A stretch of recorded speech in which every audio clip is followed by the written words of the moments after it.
Alors, on va résoudre l'exercice 13 de notre feuille d'exercice des nombres complexes. Donc, on donnait un nombre complexe petit z et on lui associe un nombre complexe grand Z qui était égal à iz carré moins 1 plus i facteur de z plus 1. Alors, il fallait calculer grand Z pour plusieurs valeurs de petit z. Bon, alors, je n'ai pas détaillé le calcul, ce n'est pas très difficile. Si petit z égale 1, grand Z égale à 0. Si petit z égale à moins i, grand Z est aussi égal à 0. Si petit z vaut 1 moins i, grand Z égale 1. Et pour 1,5 moins 1,5 de i, on obtient grand Z égale 1,5. Alors, on pouvait aussi, ce qui est intéressant, vérifier ces calculs que je n'ai pas faits à l'aide de la calculatrice.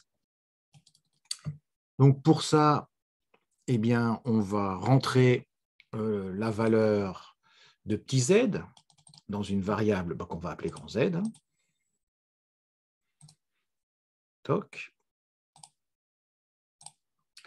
Et on va calculer iz carré, iz au carré, moins 1 plus i, facteur de z. On n'est pas obligé de mettre les symboles multipliés. Ici, elle comprend la multiplication, sous-entendu ici, ce qui n'est pas le cas dans Python. On fait le calcul et on obtient bien 0. Pour le deuxième, il fallait prendre comme valeur de z, comme valeur de z, il fallait prendre moins i. Voilà, donc je vais tout simplement, avec les flèches du haut, sélectionner ceci, puis je vais transformer, je vais marquer moins i.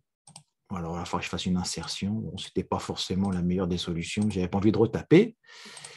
Et par contre, là, c'est facile, flèche du haut, on appuie sur Entrée et on recalcule et on obtient aussi 0. Pour 1 moins i, que je restocke dans z, on obtient flèche du haut, on recalcule notre expression, on obtient donc 1. Et pour 1 demi moins 1 demi de i,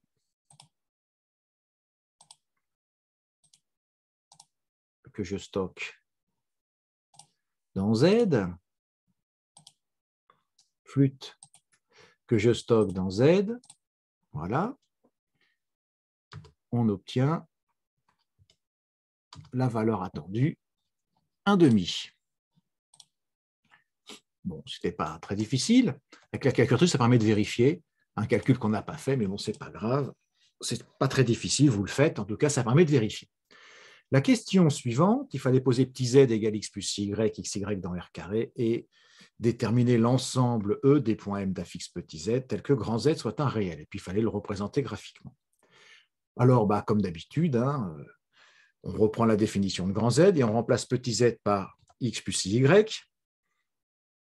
On va développer tout doucement. Donc, x plus y au carré dans un premier temps, 1 plus i facteur de x plus y dans un second temps, mais sur la même ligne. On n'oublie pas le signe moins devant le produit de facteurs et d'affecter tous les termes, le signe moins à tous les termes, quand on enlève les parenthèses.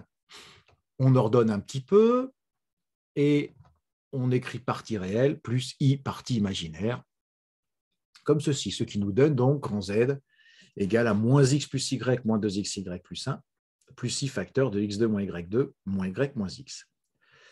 Alors, maintenant, l'ensemble des points M d'affix Z tels que grand Z soit réel. Donc, grand Z est réel, qu'est-ce que ça veut dire? Ça veut dire que sa partie imaginaire est nulle. Alors, il y a plusieurs caractérisations, je vous rappelle. On peut dire que Z est réel si seulement si partie imaginaire est nulle. On peut dire aussi grand Z bar égale grand Z. Et on peut dire aussi que soit grand Z est nul, soit argument de grand Z est égal à 0 modulo pi. Ici, bien sûr, comme on était avec des formes algébriques, il s'agissait de prendre la caractérisation qui était le plus proche des formes algébriques. Donc, c'était ici partie imaginaire de Z égale à 0. On écrit ce que ça donne. Alors, ce n'est pas une équation de cercle, parce qu'une équation de cercle, le coefficient de x carré et de y carré doit être le même. Souvent, c'est 1 et 1, ou moins 3 et moins 3, ou 5 et 5. Mais ici, les coefficients de x carré, y carré n'étaient pas égaux. Donc, ce n'était pas une équation de cercle. Alors, a priori, on ne sait pas faire.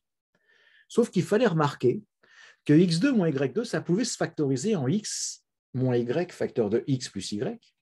Et quand j'entends x plus y, je dis, tiens, x plus y, c'est exactement l'opposé de moins x moins y. Donc, on pourra mettre x plus y en facteur du tout. Et ça nous donnera la solution. C'est ce que nous allons faire. Donc, on factorise donc juste x carré moins y carré. Et je mets le moins en facteur et je réordonne correctement. Moins y moins x, ça donne moins parenthèse x plus y. Et à la ligne suivante, je mets x plus y en facteur. Et donc, on obtient ce produit-là. Un produit de facteur est nul si seulement si au moins l'un des facteurs est nul. Donc, on obtient soit x plus y est égal à 0, soit x moins y moins 1 égale à 0. Bon, alors, on reconnaît des équations de droite. J'ai décidé d'écrire les équations de droite sous forme réduite, mais on n'était pas obligé, on pouvait laisser les équations cartésiennes. En tout cas, il faut les nommer, ces droites. Donc, la première, je la nomme D1, la deuxième, je la note D2. Et finalement, l'ensemble recherché, eh bien, c'était D1 union D2. Voilà, c'est assez, c'est pas classique. Donc, c'est assez intéressant, cette astuce de factorisation à la fin. On l'a représenté graphiquement, ces deux droites. Bon, il n'y a pas un intérêt majeur. Mais voilà, ça, c'est notre ensemble. Alors, à la question suivante, il fallait déterminer le module et un argument de Z1. Alors, ce n'était pas très difficile. Donc, on va calculer le module. On trouve racine de 4, ce qui fait 2. On met le module en facteur, recris Z1 en mettant le module en facteur, ici 2. Donc, il reste 1 demi plus I racine de 3 sur 2. On reconnaît la ligne trigonométrique pi sur 3. Et donc, on obtient que Z1, c'est 2EI pi sur 3. Alors, la question portait sur le module et l'argument. Alors, le module, on l'a trouvé, donc il faut quand même écrire la valeur de une des valeurs possibles de l'argument. Ici, argument de Z1, donc c'était pi sur 3 de pi près. Maintenant, il fallait écrire donc, sous forme trigonométrique et sous forme algébrique les nombres complexes Z2 et Z3 qui étaient définis dans l'énoncé. Bon, alors, on peut commencer par, on peut utiliser la forme exponentielle pour la forme trigonométrique, hein, c'est quand même plus agréable. Donc, on a cette égalité pour Z2, c'est IZ1. Alors, il faut savoir que I, c'est EI pi sur 2, et que Z1, bon, on l'a trouvé tout à l'heure, c'est 2EI pi sur 3. Donc, on a cette égalité. Donc, il nous restera le 2 qui restera devant, et les exponentielles, bah, il va y avoir exponentielle I pi sur 2 plus I pi sur 3, ce qui donne I 5 pi sur 6. Voilà pour la forme exponentielle de Z2, et pareil pour Z3. Donc, c'est exactement le même calcul. Donc, à la fin, nous trouvons 2EI 4 pi sur 3 après simplification. Bon, on pouvait aussi, pour les adeptes des mesures principales, on pouvait aussi écrire 2E moins I de pi sur 3. C'est ce qu'on fera tout à l'heure. Alors, la forme algébrique était demandée. Donc, bah, il suffit de développer, là, il n'y a aucune difficulté. Et à partir de la forme algébrique, on pouvait aussi retrouver la forme trigonométrique ici, puisque c'était des formes simples. Ça n'avait pas un grand intérêt. Il valait mieux commencer par la forme exponentielle et puis après faire juste la forme algébrique et puis s'arrêter. Pour ceux qui ont choisi de commencer par la forme algébrique et d'en déduire la forme trigonométrique en oubliant l'astuce que I, c'est EI pi sur 2, bon, bah, ils pouvaient quand même s'en sortir par un calcul classique. Bon, bien sûr, on retrouve les mêmes résultats. Et de même pour notre ami Z3. Voilà. Alors, bien sûr, là, on a trouvé moins I de pi sur 3 qui est le même que EI 4 pi sur 3. Alors, maintenant, on considère les points M2, M1, M2, M3 qui sont les images dans le plan complexe de grand Z1, grand Z2, grand Z3. Et il fallait montrer que ce triangle, il était rectangle isocèle. Alors, bah, c'est comme d'habitude. Alors, il faut faire un petit dessin pour voir en quoi le triangle, en quel point le triangle est-il rectangle. On s'apercevait que c'était en M2. Donc, il était plus pratique, enfin, il fallait prendre le quotient avec moins Z2 au numérateur et moins Z2 au dénominateur. Alors, je rappelle la définition de Z1, Z2, Z3, enfin une définition algébrique. Et on calcule donc ce quotient. Alors, vous voyez ici, on a pris Z2 à droite parce que le triangle, il sera rectangle en M2. Puisque ça nous donnera, en prenant l'argument, ça nous donnera une valeur de l'angle M2, M1, M2, M3, donc qui fera pi sur 2. Donc ce quotient, puisque le triangle, ils nous disent que le triangle il doit être rectangle isocèle, donc à la fin, je sais que je vais obtenir I ou moins I, parce que l'angle, ça peut faire plus ou moins pi sur 2, j'ai une chance sur 2. Là, je crois que ça fait moins I, mais on verra.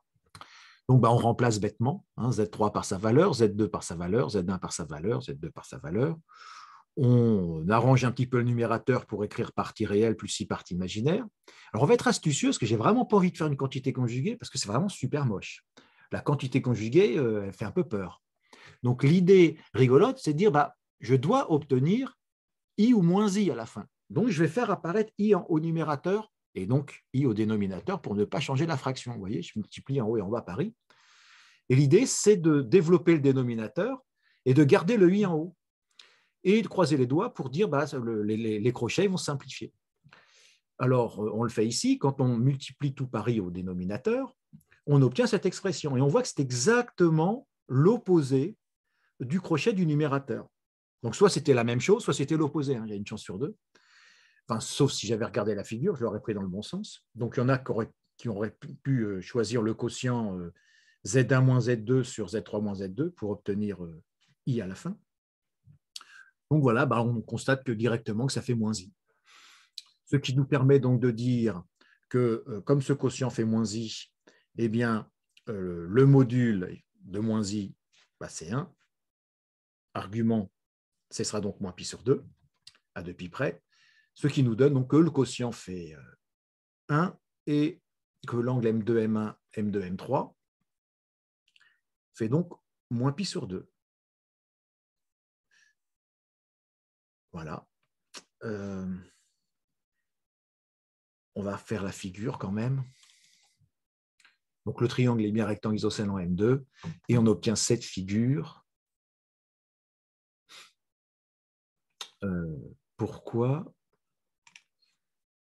j'ai ça? Oui, parce que je me suis trompé dans les noms de la figure. Donc, on va tout de suite modifier ça. Donc, abracadabra, on obtient donc la bonne figure. 1 plus I racine de 3 pour M1, moins racine de 3 plus I pour M2, pour la fixe d'M2, et pour la fixe d'M3, moins 1, moins I racine de 3 sur 2. Voilà. Bon, ce n'était pas un problème qui était très, très difficile, il était excessivement classique. J'espère que vous avez réussi.